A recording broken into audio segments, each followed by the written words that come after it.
शुक्रिया। परवेज़ मलिक ज़ादा ने, मुझे नहीं मालूम ये शेर कहते हैं कि नहीं कहते हैं, लेकिन अपने वालिद साहब का इत्तिबा करते हुए और पूरे तौर पर शायर होने का हक़ अदा किया। और मेरे बारे में जो बातें कही उसका हकीकत से बहुत कम ताल्लुक़ है। कुछ यही सूरत सोहेल काकोरी साहब ने भी की और तमाम लोगों ने जो मेरे बारे में गुफ्तगू की। मुझे लगता है कि मेरा शहर है तो लोग जाहिर है ये भी एक दिलासाई दिलजोई का एक तरीक़ा है किस तरह से बातें की जाए। ये नावल बहुत अहम नावल इसलिए है, मैं पहले तो ये जो अलीगढ़ मुस्लिम यूनिवर्सिटी के ओल्ड बॉयज़ एसोसिएशन है उसका मैं शुक्रिया अदा करता हूँ कि उन्होंने इस अलीगढ़ यूनिवर्सिटी में बहुत एक जो वहाँ के तलबा हैं उन्हें एक बहुत ज़बरदस्त सेंस ऑफ बिलोंगिंग होता है, जज्बे वाबस्तगी। मैं तो ज़ाहिर अलीगढ़ में मैंने नहीं पढ़ा, बदकिस्मती मैंने यहाँ पढ़ा, उसके बाद ज़ाहिर मैं बनारस गया, फिर बाहर पढ़ा, तो अलीगढ़ में पढ़ने का मौका तो नहीं मिला। लेकिन ये है कि अदब के से जिस तरह से इन लोगों के यूनिवर्सिटी से ताल्लुक़ है, बड़ा मतलब कहीं मुझे उसकी मिसाल नहीं मिलती। और अब इन्होंने अदब से जो अदब के फ़रोग़ में अलीगढ़ यूनिवर्सिटी का जो एक बहुत अहम रोल रहा उसके उस सिलसिले में उन्होंने इस तरह के प्रोग्रामों का भी इनेकाद किया। एक पहले भी प्रोग्राम 2-3 किए थे, उसी सिलसिले की एक कड़ी है ये नावल जिसका हमारे राजू प्रकाश साहिर ने ये नावल लिखा। नावल के बारे में बहुत सी बातें कही जा चुकी। सोहेल काकोरी साहब ने बात की, फिर रेशमा ने, डॉक्टर रेशमा परवीन ने बहुत तफसील से उसके बारे में गुफ्तगू की, डॉक्टर परवीन शुजात ने गुफ्तगू की, सगीर साहब ने मुख्तसर गुफ्तगू की लेकिन बहुत टू द पॉइंट बात की, तिमसाल मसूद ने बात की, तरुण प्रकाश साहब ने बात की, बहुत सी बातें कही जा चुकी। मुझे नहीं लगता कि बहुत ज़्यादा गुंजाइश है, लेकिन जैसा सगीर साहब ने कहा मैं कोशिश करूँगा 10-15 मिनट में वो बातें कहूँ जो अभी तक इस नावल में है, उसके बारे में भी ज़्यादा गुफ्तगू नहीं हुई। वो बातें जो कही जा चुकी ज़ाहिर आप लोग सब उससे वाकिफ़ हैं। मैं कोशिश करूँगा कि उन बातों की तरफ भी तवज्जो दिलाई जाए आपकी जो शायद इस नावल में है और उस पर भी गुफ्तगू की जाना चाहिए। पहले तो नावल के बारे में जब जैसी गुफ्तगू शुरू हुई थी तो सोहेल काकोरी साहब ने कहा था नावल का उन्वान जो है आत्माओं के शराब। जो देखिए नॉन बिलीवर हैं उनके लिए तो आत्मा खुद ही एक शराब है, तो शराब का शराब क्या होगा? मौत का अंत, मौत तो खुद ही फाइनल टर्मिनेशन पॉइंट है, उसका अंत क्या होगा? पूरा नावल जो है मुझे लगता है कि एक अजीब व गरीब दुनिया है। यानी वो चीज़ जो आत्मा खुद एक शराब है, उस शराब का शराब क्या होगा? पूरा नावल मुझे लगता है इसी पे स्ट्रक्चर किया गया है कि वो क्या चीज़ें हैं जिसको हम असल समझते हैं वो शराब है, और शराब की शक्ल क्या होगी? शराब क्या असल है, जिसको अभी हमारे तारिक सईद साहब ने गुफ्तगू की और कहा मैजिक रियलिज्म।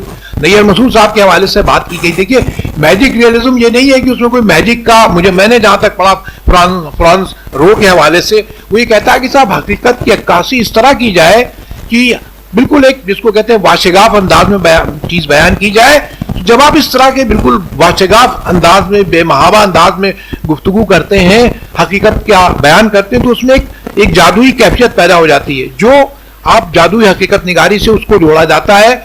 इनका नावल जो है मुझे लगता है पूरा नावल कहता क्या है, क्या चीज़ है, कोई एक मरकजी नुक्ता है जिसपे नावल मरकूज है या मुख्तलिफ वाक़यात का जिक्र है, उससे कोई कोलाज जिसका अभी जिक्र किया रेशमा ने बताया कि कोलाज है, मैजिक रियलिज्म है, इन कोई चीज़ें बताई गई हैं। क्या चीज़ है जो नावल बता रहा है? इसमें देखिए जंगल की ज़िंदगी है, माहौलियात का जिक्र है, ये सब मौज़ूआत हैं। लेकिन मुझे लगता है इस पूरी शराब का शराब क्या है, और जो शराब का शराब है वो ये दुनिया है जो रियल वर्ल्ड है।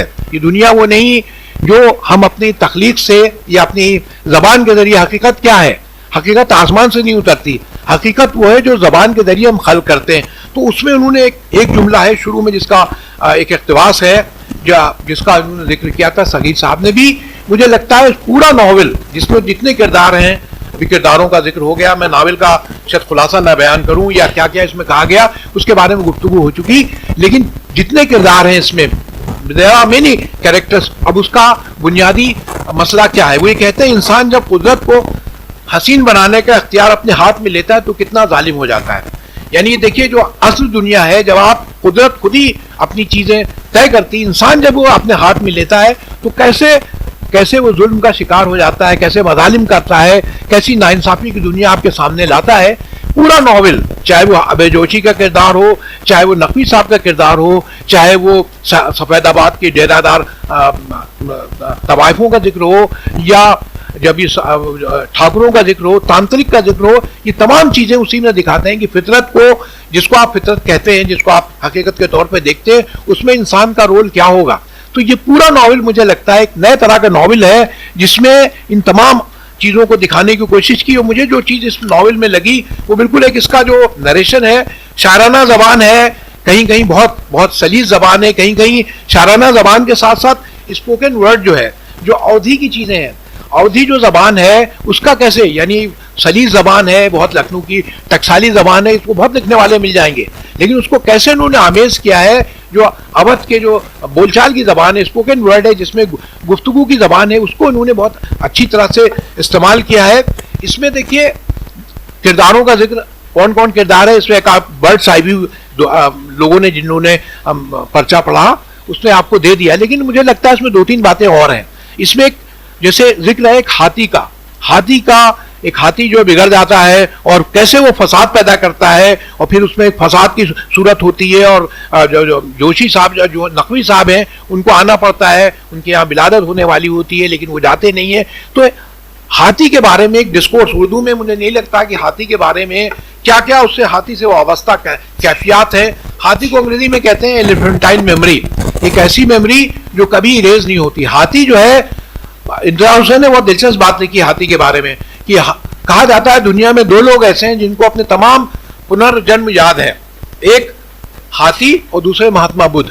तो महात्मा बुद्ध तो आदमी हो नहीं सकता, लेकिन शायद हाथी हो सकता है किसी सूरत में। तो इनका जो नॉवेल है जहां इन्होंने हाथी के बिगड़ने का, हाथी का यानी कहानी बढ़ रही है दूसरी तरफ किरदारों के हवाले से, लेकिन उन्होंने जानवरों का पूरी जो कहानी है, अभी गोमती, गंगा, जंगल, तराई, ये तमाम चीजें, और फिर ये कंकालों का जिक्र हुआ, ये पूरा जो इलाका था उत्तराखंड का, ये कैसे आलम वजूद में आया, उसमें उन्नाव से लोग गए थे, कैसे उन्होंने उसको कब्जा किया, वही जो फितरत को कैसे उन्होंने अपने काबू करने की कोशिश की। तो ये पूरा नॉवेल का कैनवस बिल्कुल एक अलग तरह का कैनवस है। आज का जमाना, आज में तो आज के दौर में देखें तो मुख्तलिफ नावल लिखे जा रहे हैं, मुख्तलिफ तरह की चीजें लोग सामने आ रही हैं। उर्दू में तो इस वक्त नावल में बाहर आई हुई है, हर दूसरा आदमी नावल लिख रहा है। जब सब आदमी नावल लिख रहे होते हैं तो असल कोई नावल नहीं लिख रहा होता, यानी तो मुझे लगता है कि हर तरह का जो डिस्कोर्स कायम हो रहा है। तो ये नॉवेल जो है, एक तो मुझे लगता है हाथी के हवाले से इंसानी सरिश्त में क्या असर होता है, फिर कैसे हाथी बिगड़ा, फिर फसाद कैसे हुआ, फिर हाथी को कैसे बचाया गया, और फिर नकवी साहब का क्या उसमें रोल था। फिर उन्होंने मकड़ी का जिक्र किया, मतलब मकड़ी के हुस्न का जिक्र तो मुझे नहीं लगता कि किसी ने किया हो। इनके 2-3 पैराग्राफ हैं, मुझे लगता है कि मकड़ी का, जाहिर है मकड़ी का जाल है, मकड़ी एक जिसको कमजोर मखलूक कही जाती है, वो धोखा देती है, धोखे से परिंदों को फंसाती है, लेकिन मकड़ी का हुस्न, मकड़ी तो अगर देख लेता है तो आदमी फौरन कहता है मनूस है, मारने की कोशिश करता है, लेकिन उन्होंने फितरत की वो चीजें जिसको आप इंसान नहीं समझता कि कुछ है, वो नहीं है, आपके जिंदगी का कोई हिस्सा नहीं है, उसको इन्होंने अपने डिस्कोर्स का हिस्सा बनाया है। तो ये दो मुझे लगता है इनका जो बुनियादी सबब था। फिर इन्होंने देखिए अभी जिक्र हो रहा था गोमती का लगता है कि ये नदी है, गंगा से आई है, गंगा, और फिर उसमें पुरानी तारीख जो है इंसान की, गंगा की तारीख, उसका बहुत तफसील से जिक्र किया है, कैसे जमीन पे उतरी, और भागीरथी का जिक्र किया है, उसका पहला एक नाम भागीरथी भी है। तो ये तमाम चीजों का जिक्र कर रहे हैं। ये क्यों जिक्र कर रहे हैं? ये सब चीजें आपको लग रहा है कि रियल है या अनरियल है। तो रियल और अनरियल की बहस को उन्होंने एक नया तरह का इंसानी तनाजुर दिया है, और ये बताने की कोशिश की है कि आत्मा का शराब है क्या। आत्मा का शराब वो शराब नहीं जिसको आप समझ रहे हैं, आत्मा खुद शराब है। जब आप दो चीजें निगेटिव होती हैं तो क्या चीज बनती है? पॉजिटिव। तो ये दुनिया जो आपके सामने है, ये दुनिया रियल वर्ल्ड है, ये शराब नहीं है। हम आत्मा का शराब कह रहे हैं, जब आत्मा खुद शराब की जगह जो रियल वर्ल्ड आपके सामने, उसके बुनियादी मसाइल क्या है, उसके समाजी सोशल कंसर्न्स क्या है, कल्चरल कंसर्न्स क्या है, इस पे इन्होंने बहुत दिलजमई से गुफ्तगू की है और बहुत सी बातें कही हैं। बहुत जो आप सामने की चीजें होती हैं उसको भी इन्होंने बहुत जगह जगह, मैंने इक़्तिबास नकल लिखे भी थे, मुझे मौका नहीं है, मैं तफसील से बताता आपको कि नॉवेल कैसे तैयार हो रहा। पहले देखिए कहा जाता था लोग जमींदार होते थे, जमीनें रख के अमीर बनते थे। अब आज का क्या दौर है? जमीनें बेच के अमीर हो रहे हैं।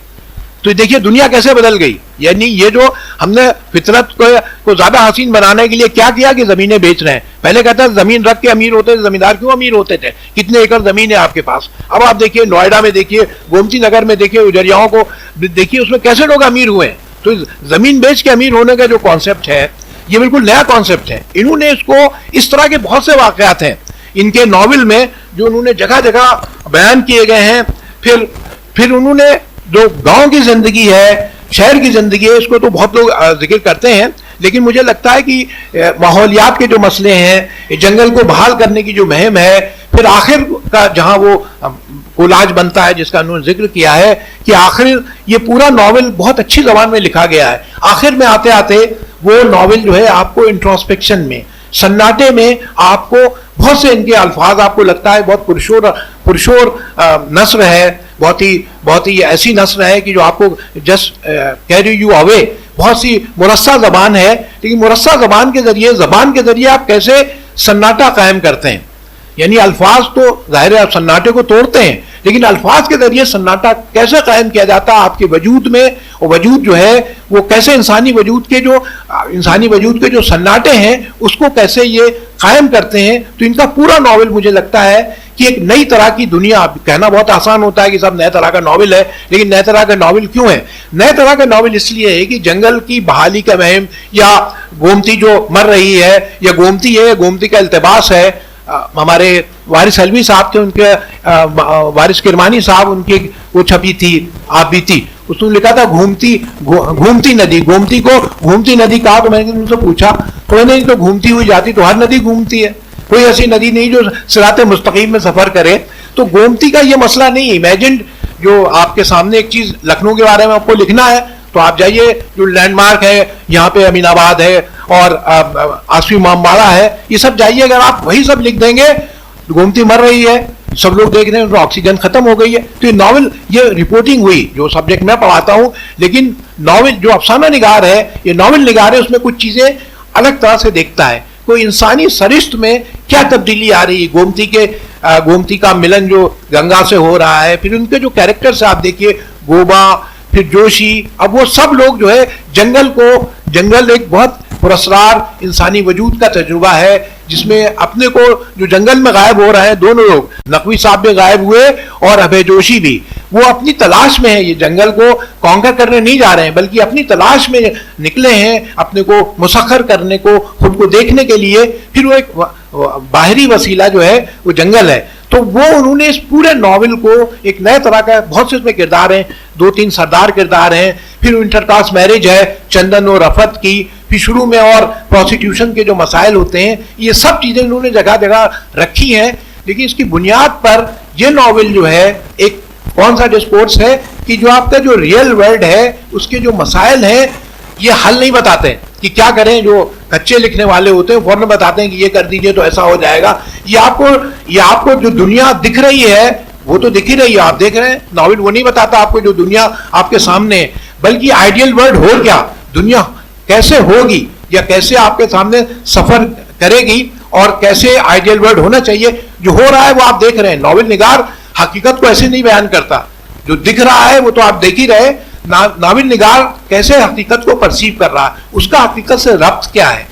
तो राजीव प्रकाश साहिब ने इस पूरे नॉवेल में हकीकत, गोमती का भूत का बयान नहीं किया है, गोमती के भूत का भी बयान है, लेकिन उसका इंसानी ये जो नरेटर है, जरूरी नहीं कि ये राजीव प्रकाश साहिल हो, बल्कि उसका जो मरकजी किरदार है रावी, या हमारे तारिक सही साहब बैठे, उन्होंने बयानात पे बहुत काम किया।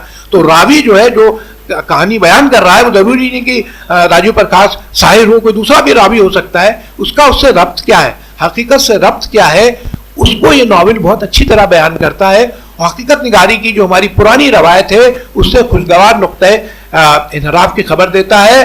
जाहिर है मुझे अपनी आवाज़ भी सुनने का बहुत ज़्यादा शौक नहीं है, तो बस मैं यहीं पे अपनी बात ख़त्म करता हूँ। और एक बहुत ही सेंसिटिव नॉवेल लिखने के लिए बहुत ही हसास नॉवेल है, और जगह जगह उसमें ज़बान की सतह पर, किरदारों की सतह पर बहुत से तजुर्बे किए गए हैं। और सिर्फ सिरात मुस्तकीम में नॉवेल सफ़र नहीं करता, बल्कि इसका हर नॉवेल जो है पॉलीफोनिक नैरेटिव है, जिसको हम कहते हैं नेस्टेड नैरेटिव, कि एक कहानी से दूसरी कहानी, फिर तारीख में जाते हैं, फिर उन्नाव के ठाकुरों का जिक्र करते हैं, फिर सफ़ेदाबाद की तरफ जाते हैं।